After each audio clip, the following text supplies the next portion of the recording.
O que é ser um discípulo? Yeshua não apenas informou e ensinou, ele formou discípulos. A igreja de Yeshua é composta de discípulos. Yeshua sempre teve a multidão ao seu redor, mas ele não se iludia com a multidão, pois a multidão vem e vai. Mas ele se dedicou a um grupo pequeno de pessoas próximas a eles que estavam dispostos a tudo por ele, os discípulos. Yeshua procurou enraizar neles a visão do Pai e fez dos discípulos pessoas capazes de dar continuidade à sua obra. Através de um relacionamento intenso com o Mestre, os discípulos aprenderam tudo e aplicaram da mesma maneira à igreja. Não vamos encontrar na Bíblia as palavras membros de igreja como referência aos cristãos, e sim discípulos. Sempre que a igreja estava reunida, ali estavam reunidos os discípulos de Yeshua.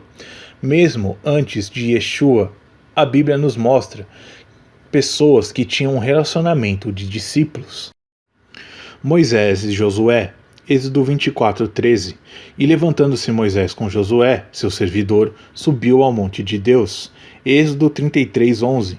E falava o Senhor a Moisés face a face, como qualquer fala com seu amigo. Depois tornava Moisés ao arraial, mas o seu servidor, o mancebo Josué, filho de Num, não se apartava da tenda. Números 27, versículos 18 a 21. Então disse o Senhor a Moisés: Toma Josué, filho de Num, homem em quem há o Espírito, e impõe-lhe a mão, e apresenta-o perante Eleazar, o sacerdote, e perante toda a congregação, e dá-lhe a comissão à vista deles, e sobre ele porás a tua glória, para que lhe obedeça toda a congregação dos filhos de Israel. Elias e Eliseu, 2 Reis 2, versículos 1 a 9. Disse Elias a Eliseu: Fica-te aqui, porque o Senhor me envia a Betel. Eliseu, porém, disse: Vive o Senhor e vive a tua alma, que não te deixarei. E assim desceram a Betel. Então os filhos dos profetas que estavam em Betel saíram ao encontro de Eliseu e lhe disseram: Sabes que o Senhor hoje tomará o teu senhor por sobre a tua cabeça? E ele disse: Sim, eu o sei, calai-vos. E Elias lhe disse: Eliseu, fica-te aqui, porque o Senhor me envia a Jericó. Ele, porém, disse: Vive o Senhor e vive a tua alma, que não te deixarei.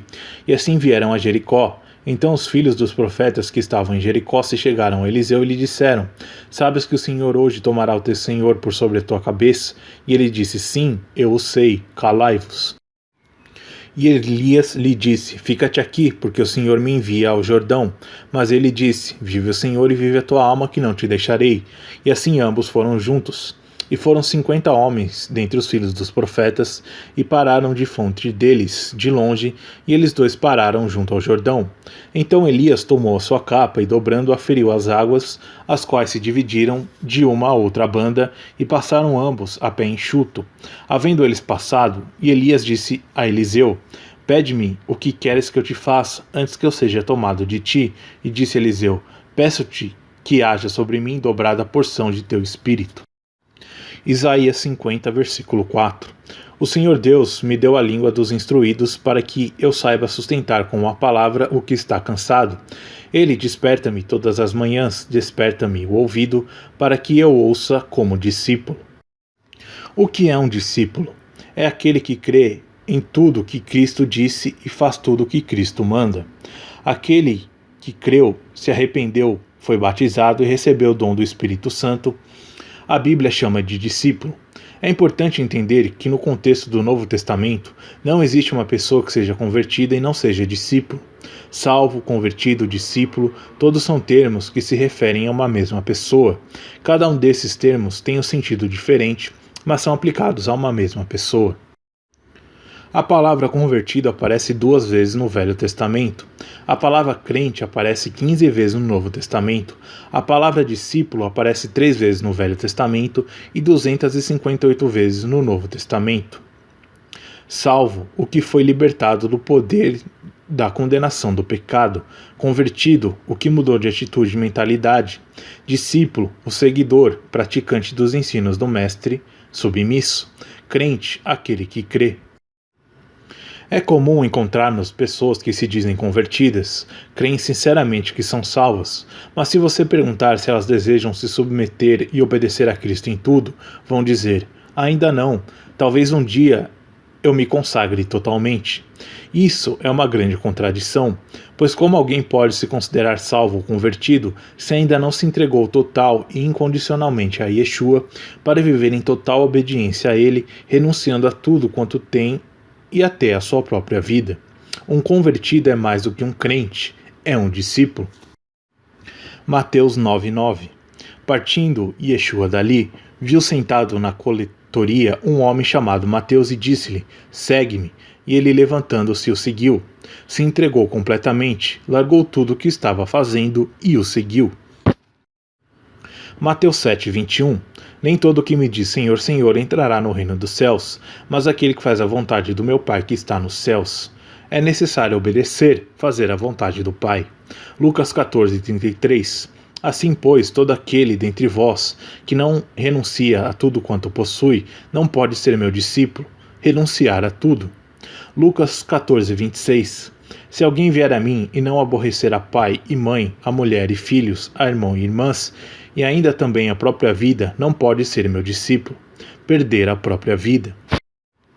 Isso não significa que temos que ser perfeitos para seguir a Yeshua, mas sim devemos nos colocar totalmente sob o seu governo e obedecê-lo. Existe hoje, em meio à igreja, um espírito de falsa profecia, semelhante ao que havia em Israel nos tempos de Jeremias, quando o povo estava sob condenação de Deus por causa da sua rebelião, e os falsos profetas diziam que todos estavam em paz com Deus, levando o povo ao alto engano.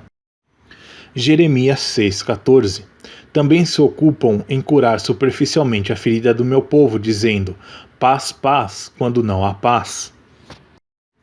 Jeremias 23, versículos 16 e 17. Assim diz o Senhor dos Exércitos: não deis ouvidos às palavras dos profetas, que vos profetizam a vós, ensinando-vos vaidades. Falam da visão do seu coração, não da boca do Senhor. Dizem continuamente aos que desprezam a palavra do Senhor: paz tereis, e a todo o que anda na teimosia do seu coração, dizem: não virá mal sobre vós.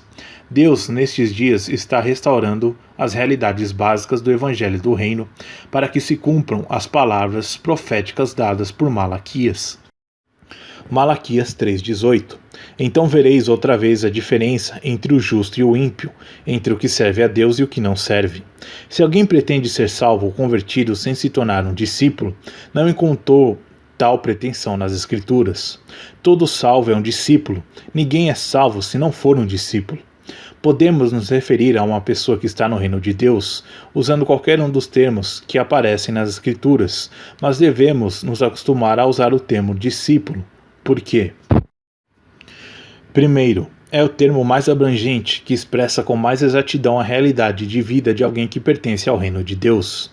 Segundo, é o termo que Yeshua, os apóstolos e os nossos primeiros irmãos escolheram. O primeiro nível de relacionamento com Yeshua. Se perguntarem por aí, quem quer ser amigo de Jesus Cristo? Certamente a maioria responderia: sim, eu quero. E é isso que a igreja de um modo geral tem pregado. Mas se olharmos para Yeshua, veremos que não era assim que ele fazia. Exemplo, Zaqueus, Mateus, Levi. Vemos que o primeiro nível de relacionamento que as pessoas tinham com Yeshua não era amigo, e sim de servidão. O servo nunca diz não, ele obedece a todas as ordens. Ele nunca pode dizer: agora não, não estou com vontade. O servo nunca diz não ao seu senhor. Exemplo, Pedro e a visão do lençol. Não, senhor, de modo nenhum. Nossa posição deve ser de servos inúteis. Lucas 17, versículos 7 a 10. Eles eram os servos e Yeshua o Senhor, e tinham um relacionamento intenso de senhor e servo, no qual Yeshua ia formando as suas vidas através de exemplos. Eles, por sua vez, observavam Yeshua em tudo, vendo, ouvindo, perguntando e obedecendo todas as suas ordens.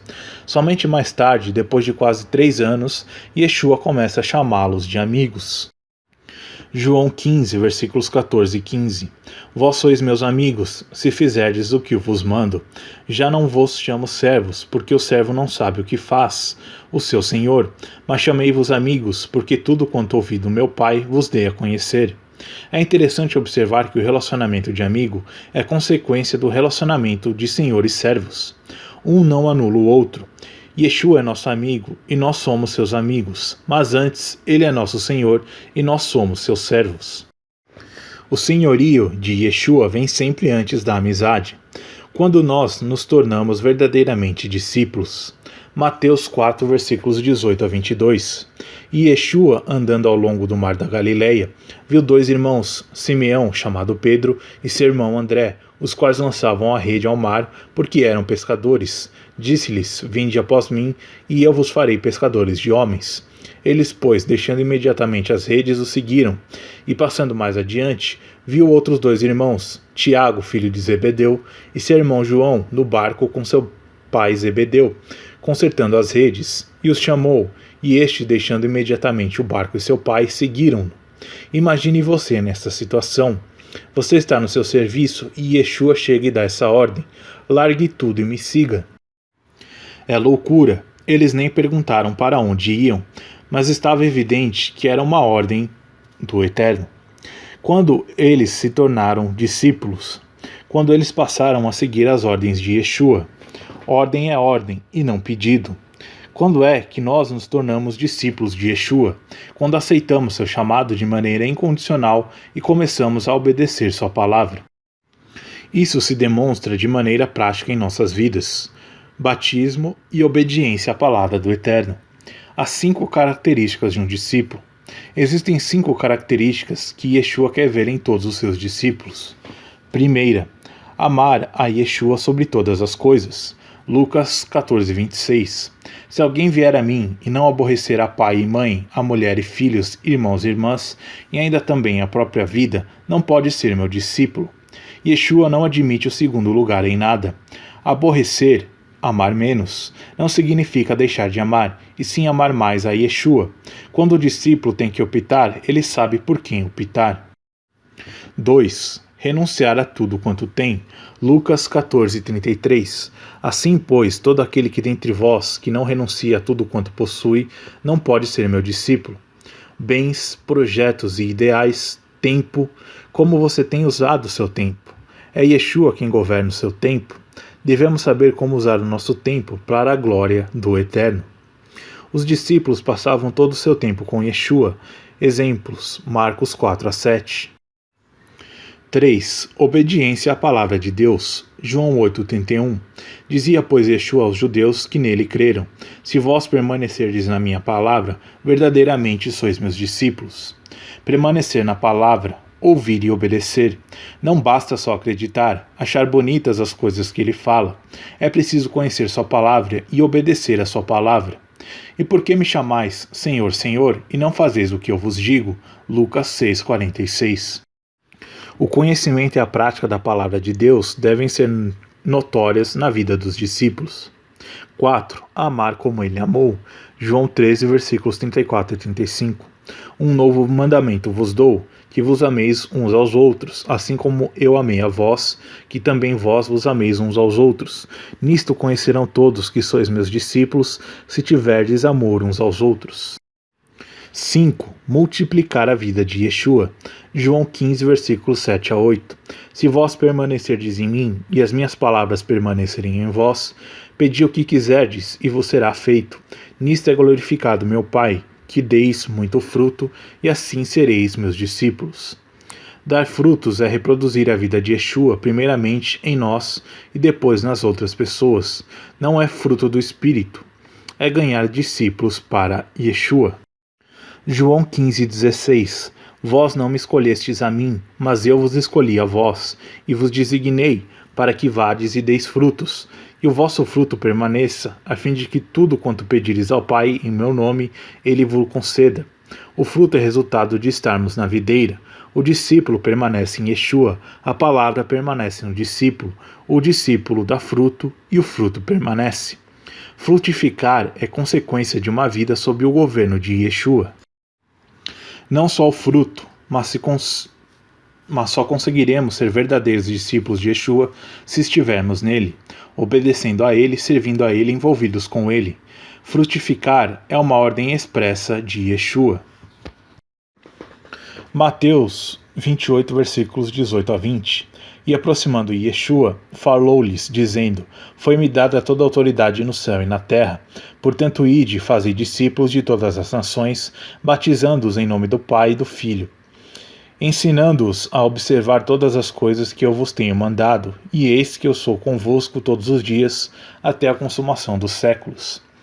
Esta foi a última palavra de Yeshua aos seus discípulos. Até parece que este é o ponto mais alto do Novo Testamento. É como se o Senhor estivesse todo o tempo preparando o terreno para dar esta palavra. Depois de fazer tudo o que o Pai lhe encomendara, finalmente o Senhor podia dar esta ordem: fazei discípulos de todas as nações. Podemos negligenciar este mandamento? Ou podemos fazê-lo de qualquer jeito ou de maneiras que achamos melhor? Não. Devemos buscar com toda diligência e procurar entender bem. O Senhor ressuscitado nos deu uma ordem e devemos cumpri-la à risca. O Senhor não nos mandou juntar gente para fazer reuniões. As reuniões são importantes, assim como a cura dos enfermos. Os sermões têm o seu lugar e certamente devemos cantar e louvar. Contudo, o fundamental é fazer discípulos. A não ser que isto seja bem entendido, todas as outras coisas importantes serão a casca de uma fruta oca. Serão um amontoado de atividades sem propósito e sem valor eterno. Que o Eterno crie em nós o coração de um verdadeiro discípulo, um coração voltado para Ele, liberto, disposto a obedecer, nos capacitando a viver a vida de Yeshua e reproduzi-la em todas as pessoas que estão à nossa volta.